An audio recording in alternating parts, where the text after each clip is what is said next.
kinatuongoza katika kuziona faida za kunena kwa lugha. Jana nikawauliza ni wangapi wananena kwa lugha? Leo wako wapi wa kunena kwa lugha? Nani ananena kwa lugha? Kisha mkono usiende chekechea. Kwa wewe kama hujawahi kunena kwa lugha na unasikia mambo ya kunena kwa lugha, natamani kwenye maombi haya ya siku 40 na wewe utoke unanena kwa lugha. Amen. Amen. Maombi haya ya siku 40 usiache kunena kwa lugha. Fanya unavyofanya. Jizabiu unavyojizabiu.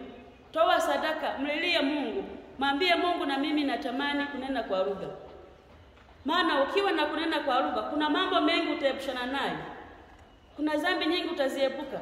Kuna changamoto nyingi utaziepuka. Haleluya. Amen. Haleluya. Amen.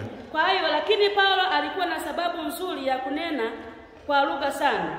Ilikuwa ni jambo ambalo alilifanya zaidi kuliko yeyote aliyemjua. Uwezo wa kuomba kwa lugha yawezekana ni zawadi nzuri zaidi ambayo Mungu ametoa kwa Wakristo. Nataka nikukumbushe kwa nini kuomba kwa lugha ni muhimu sana, japokuwa huelewi lugha unayoizungumza. Hivi ukiwa unanena kwa lugha unajua kwamba unazungumza lugha gani? Unajua kweli? Huwezi ukaelewa ni lugha gani unaizungumza. Huwezi ukaelewa. Na ndio maana jana nikawatolea mfano kwamba mtu anatamani aombe kama mchungaji. Hawezi akaomba kama yeye. Hawezi akanena kama yeye. Wengine waitamani kunena kama yeye, lakini haikuwezekana. Sio jambo rahisi kunena kwa lugha. Haleluya. Amen. Jambo la kwanza ili uweze kunena kwa lugha katika sababu 25 ni kwamba unapoomba kwa kunena kwa lugha unajichaji mwenyewe kama betri. Jambo la kwanza, sababu 25 za kwa nini unapaswa kunena kwa lugha. Jambo la kwanza ni kwamba unapoomba kwa kunena kwa lugha unajichaji mwenyewe kama betri. Tutaongozwa na kitabu cha Wakorinto wa kwanza ile sura ya 14 na ule mstari wa 4. Kitabu cha Wakorinto wa kwanza ile sura ya 14 na mstari wa 4. Unapoomba kwa kunena kwa lugha unajichaji mwenyewe. Ukipata waweza kunisomea kitabu hicho. Natamani mnisomee. Nikisoma kitabu hicho natamani kila mmoja afungue Biblia yake, ili tuende pamoja. Haleluya. Haleluya. Naomba mnisomee kama umepata. Wakorintho wa Mtakatifu tunavyomhitaji. Hatutaki Roho Mtakatifu akae ndani ya mioyo yetu. Tuendelee kujichochea. Tuendelee kuomba. Tuendelee kumhitaji Roho Mtakatifu ili aweze kutusaidia. Atuepushe na mambo mbalimbali. Haleluya. Amen. Haleluya. Amen. Kwa tamani Roho Mtakatifu aendelee kutumia kama chombo chako. Endelea kujichochea. Usije ukasema mimi naendaga Jumapili tu. Hata hizi ibada za katikati nena tu. Unanielewa na Mungu? Nena tu. Kama ni kugalagala, kama ni kulala lala, lakini anza kwa kunena kwa lugha. Maombi ya kunena kwa lugha yana faida kubwa katika ufalme wa mbinguni. Amen. Amen. Amen. Amen. Kwa lazima tujitahidi kunena kwa lugha, tujichaji sisi wenyewe. Kila mara, kila sekunde. Usiombe maombi kuanzia mwanzo mpaka mwisho kabla hujaanza kunena kwa nini? Anera mwana yangu. Nena kwa lugha, kuna mambo mengine mama yetu astahili kuyapokea. Lakini ukiwa unaomba kwa lugha, sasa huyu anaomba maneno, mbona lugha kama vile inanichanganya? Mama Eva sijui ukae kwenye kiti cha mzee wa kanisa hapa. Ona siponi vizuri. Na wewe mama na nini njoo ukae hapa. Maki vizuri. Wewe kule Anet njoo ukae hapa. Haleluya. Amen. Jambo la pili, sababu 25 za kwa nini unapaswa kunena kwa lugha. Jambo la pili, unapoomba kwa lugha kwa haraka unahamasishwa na Roho Mtakatifu. Unakuwa unasikia ile nguvu inakuja juu yako. Unakuwa unasikia uwepo unatamalaki mbele zako. Unakuwa unasikia kama vile kuna msukumo fulani. Unatamani uendelee na maombi. huyo ni Roho Mtakatifu yuko juu yako. Lakini ukiona unaomba maombi yako kavukavu na hauna msukumo wa kuweza kuendelea na maombi, ujue Roho Mtakatifu bado hujafungua mlango aweze kuingia ndani mwako. Haleluya. Ile ukifungua mlango, ukaachia nafasi, ukamruhusu Roho Mtakatifu, ataingia ndani ya moyo wako na utaanza kunena kwa lugha mpaka unajihisi nisimalize. Kwa kunena kwa lugha kwa haraka kuna maanishwa na Roho Mtakatifu. Utaiangalia kitabu cha Mitume, Matendo ya Mitume ile sura ya 2 na ule mstari wa 4. Matendo ya Mitume ile sura ya 2 na ule mstari wa 4. Wenye Biblia naomba tusaidizane kusoma mahali pale. Kitabu cha Matendo ya Mitume ile sura ya 2 na mstari wa 4. Kama umepata waweza kunisomea. Unapoomba kwa kunena kwa lugha kwa haraka unamaanishwa na Roho Mtakatifu. Kitabu cha Matendo ya Mitume sura ya 2 mstari wa 4. Unaweza ukanisomea? Wote wakajazwa Roho Mtakatifu. Wote wakaanza. Maomba nayo anatoa wapi? Roho Mtakatifu. Ukifungua moyo wako ukampa nafasi ila ingie ndani mwako, atakupa maneno ya kuzungumza, atakupa maneno ya kusema, atakupa maneno ya kuomba mpaka wewe mwenyewe utajishangaa, mbona nimeomba muda mrefu kiasi hichi wakati waga siombaki muda mrefu. Roho Mtakatifu yuko juu yako, anakutumia jinsi yeye apendavyo. Amen. Amen. Amen. Amen. Amen. Kwa hiyo Roho Mtakatifu anakuimarisha, anakutahadharisha ukiwa naye. Usitamani kumwacha Roho Mtakatifu. Na ndio maana ukimwacha Roho Mtakatifu pembeni, utaona mtu ana wenge fulani hivi. Yaani Roho Mtakatifu akishakaa pembeni, lazima wenge utamwona mtu ana wenge. Mimi waga nawaambia wewe siku hizi una wenge. Kwa kuna sehemu somewhere umeteleza. Kwa katika maombi haya siku 40, mjichaji. Uone ni sehemu gani umekwama, uone ni sehemu gani umeteleza, ili tuweze kuenenda sambamba na mapenzi ya Mungu. Amen. Amen. Hatutamani kwenye maombi ya siku 40 tumwache mtu nyuma. Tunataka tutembee wote. Ili hata sasa hivi tukitwaliwa sote tuende mbinguni, twende kuinama na kuinuka. Lakini sasa hivi sisi twende alafu tumwache Doto nyuma. Unaona kwani inaleta picha? Na hivyo kwenye maombi ya siku 40. Kwa lazima tuendelee kujichaji kama betri. Tuendelee kujichochea. Roho Mtakatifu asikatike. Roho Mtakatifu tusimwache pembeni. Tamani kila ibada ujazwe na Roho Mtakatifu. Hata kama uko nyumbani mwako unaomba, Roho Mtakatifu mkaribisha ingie ndani mwako. Haleluya. Amen. Jambo la 3. Sababu 25 za kwa nini ninapaswa kuomba kwa lugha. Ninapaswa kunena kwa lugha. Jambo la 3. Unapoomba kwa lugha, utaomba kutoka ndani ya moyo wako, ndani ya roho yako. Unapoomba kwa lugha, utaomba kutoka ndani ya moyo wako. Tutaongozwa na kitabu kile cha Wakorinto wa kwanza sura ya 14 na ule mstari wa 14. Nitasoma kwa msaada wa Bwana. Wakorinto wa kwanza 14 na ule mstari wa 14. Neno la Bwana linasema, maana mkiomba kwa lugha, roho yangu huomba, lakini akili zangu hazina matunda. Huyu ni mwanangu, nimependezwa naye. Tamani kuomba kwa lugha. Kuna maombi mengine si ya kuomba hadharani. Siku moja nilikuwa nawafundisha wamama, sio nilikuwa nafanyaje. Nikawa nawatolea mfano mwanamke anamwombea mume wake. Lakini kwenye kumwombea huko mume wake, yeye hakuomba maombi ya kunena kwa lugha. Akaanza, yani wewe mwanaume huyu mchepuko ulie naye, yani namkatakata, nampiga, nabomoa, navunja. Sasa kwenye kuomba kule, yule mwanaume naye anataka kuingia wapi? Chumbani.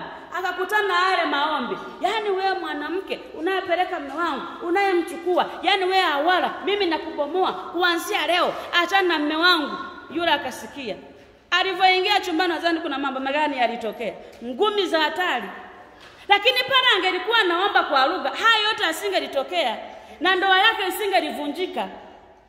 Kwa sababu angelifika pana sikali karapa papa parandara bosai karabo rondo robo saya ribo sai karibo sai. Angelisikiaje yule mwanaume? Lakini kwa kuwa alikuwa haneni kwa lugha, kila kitu kikasikika. Amen.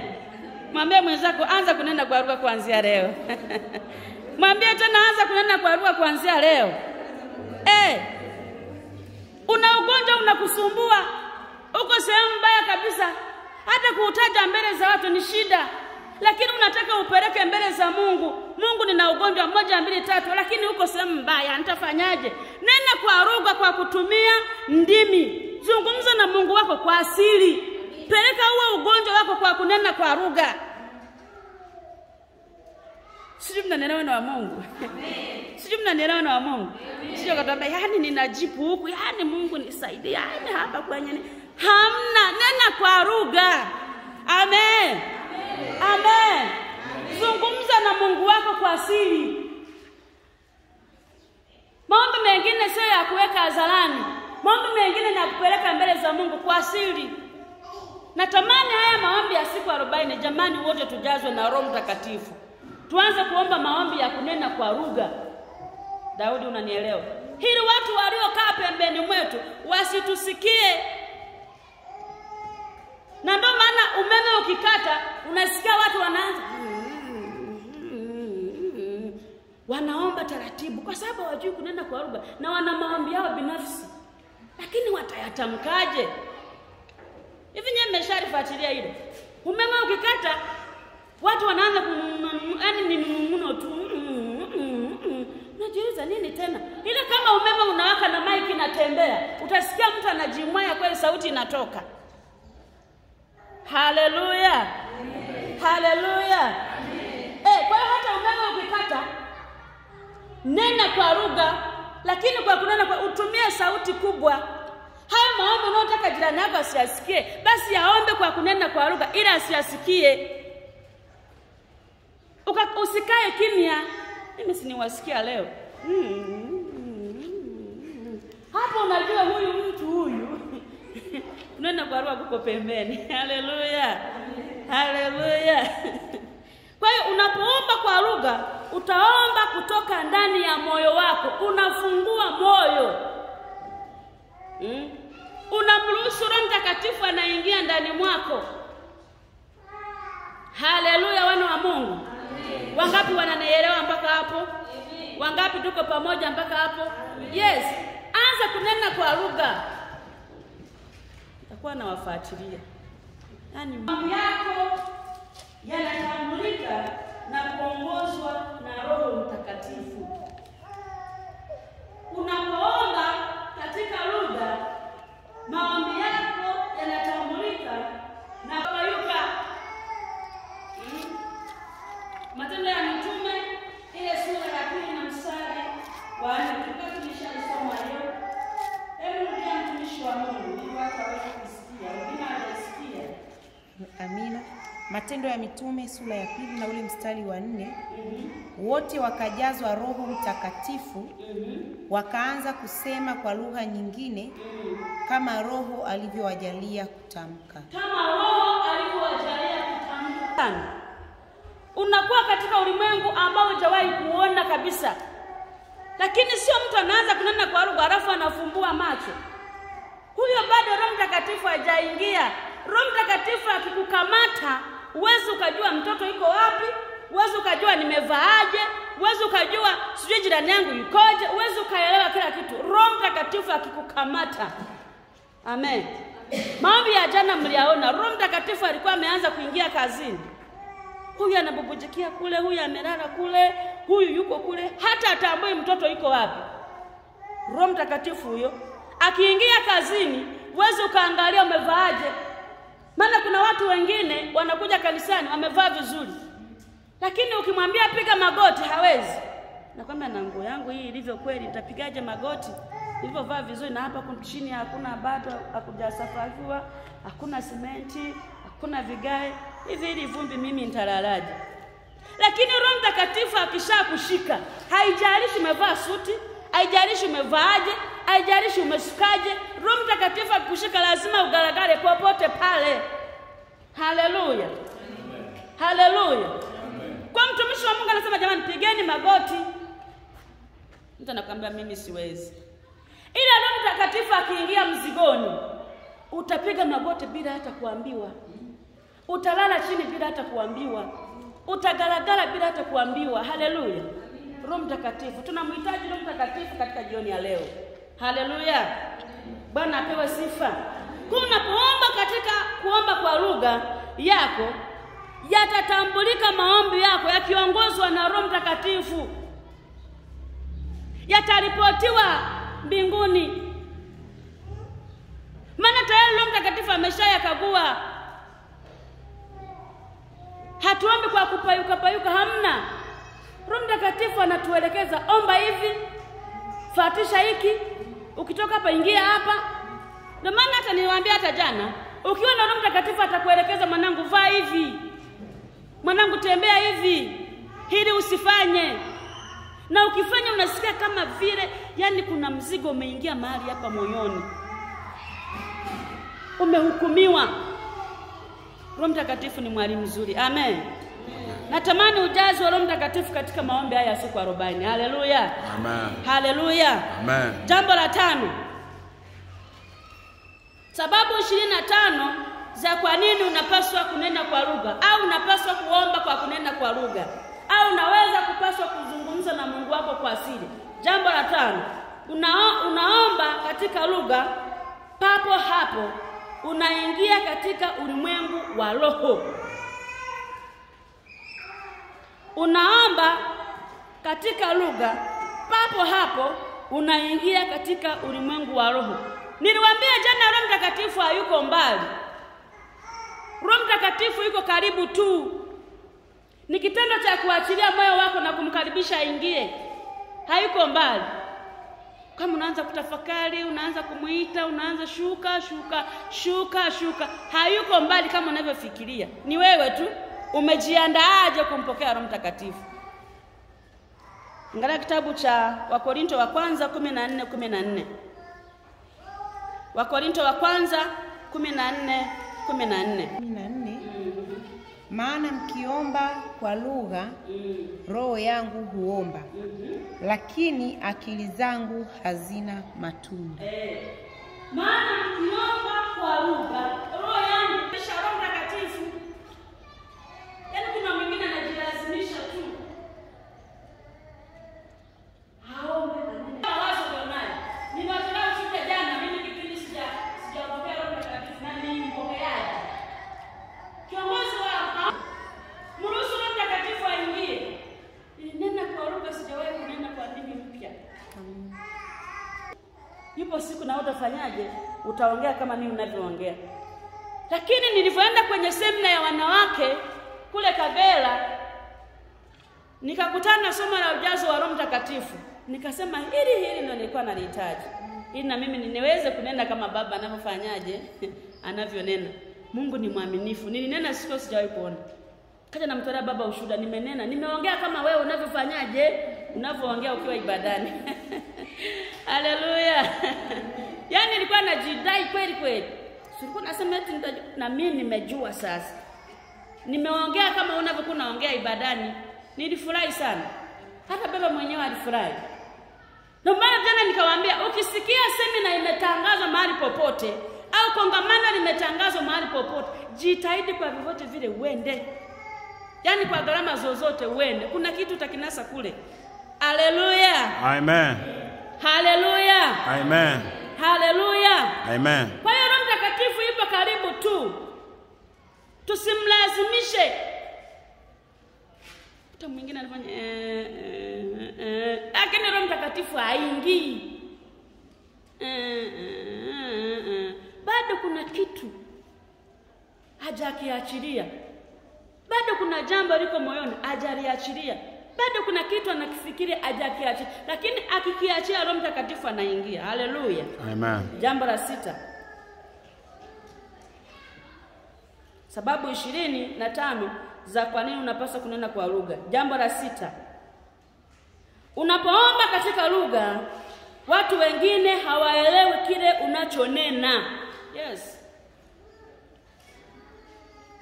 Unapoomba katika lugha, watu wengine hawaelewi kile unachonena. Unazungumza mambo gani? Hawaelewi. Unasema mambo gani? Hawaelewi. Utaiangalia kitabu kile cha Wakorinto wa kwanza 14 pale tuliposoma hapo utapasoma kwa muda wako.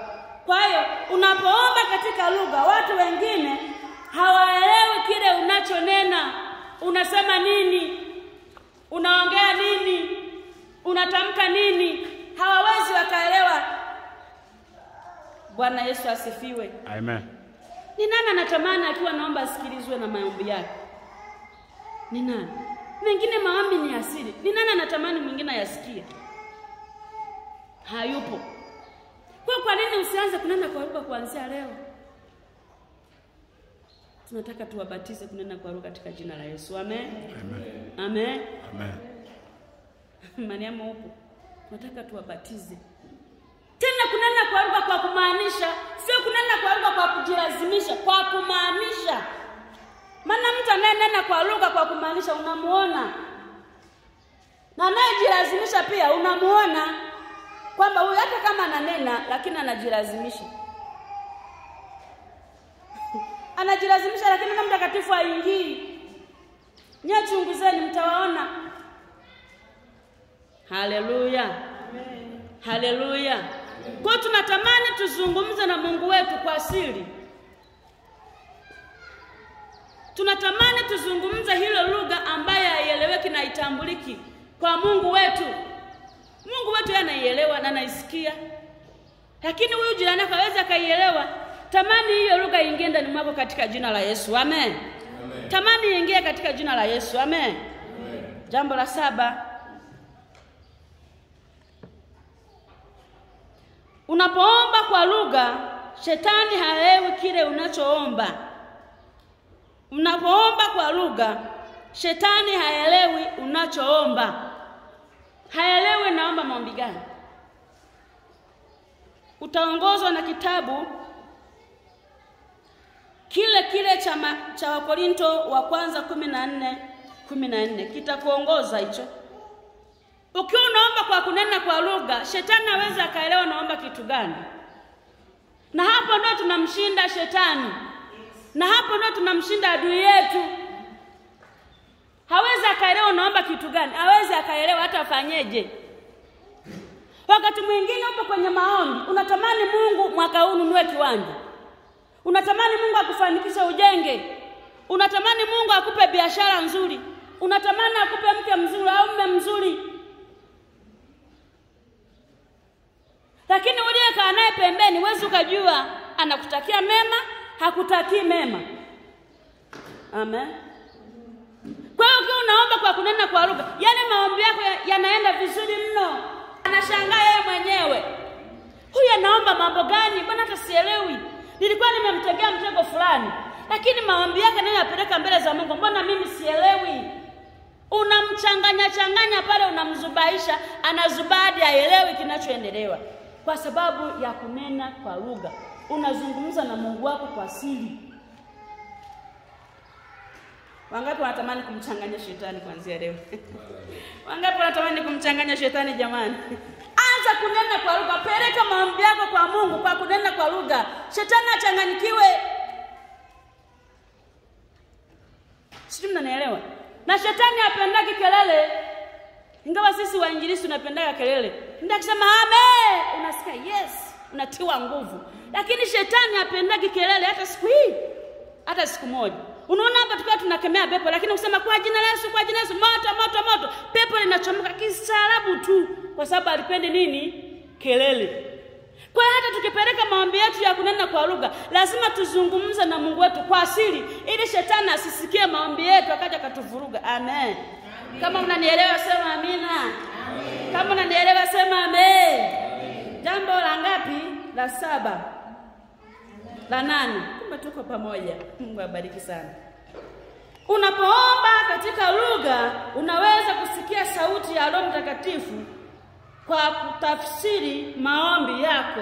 Yes. Ngoja nirudie tena, naona Mama Dauda hajaisikia. Unapoomba katika lugha, unaweza kusikia sauti ya Roho Mtakatifu kwa kukutafsiria maombi yako. Unazungumza na Mungu wako kwa asili. Halafu ukishakaa katika uwepo wa Mungu, Mungu anaanza kuambia ulikuwa unazungumza hili. Yaani anakupangia ni 1, 2, 3. Bwana Yesu asifiwe. Kitabu kile cha Wakorinto wa kwanza ile sura ya 14 na mstari wa 13.